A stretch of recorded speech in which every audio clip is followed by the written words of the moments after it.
تعارف مصنف۔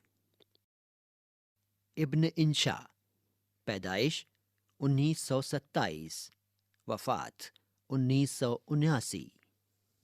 اصل نام شیر محمد خان اور قلمی نام ابن انشا تھا۔ جالندھر میں پیدا ہوئے۔ 1947 میں اپنے خاندان کے ساتھ لاہور، پاکستان آ گئے۔ 1952 میں کراچی یونیورسٹی سے ایم اے کیا۔ مختلف سرکاری عہدوں پر فائز رہے۔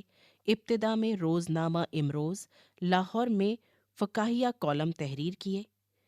بعد میں روزنامہ جنگ کراچی اور اخبار جبل میں بھی کالم لکھے۔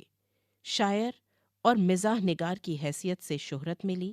ابن انشا اردو اور فارسی کے الفاظ کے ساتھ محاورہ، روزمرہ اور انگریزی الفاظ کا استعمال اس برجستگی سے کرتے ہیں کہ طنز و مزاح کے ساتھ تحریر میں ادبی شان پیدا ہو جاتی ہے۔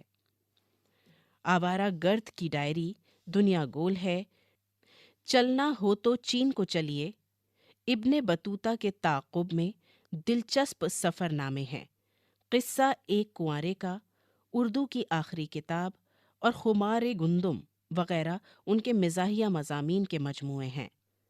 1955 میں ان کا شعری مجموعہ چاند نگر منظر عام پر آیا۔ ابن انشا نے بچوں کے لیے نظمیں بھی لکھیں۔ بلو کا بستہ کے عنوان سے ان نظموں کا مجموعہ شائع ہو چکا ہے۔ مضمون اشتہارات ضرورت نہیں ہے کہ ابن انشا کی کتاب خمار گندم سے ماخوذ ہے۔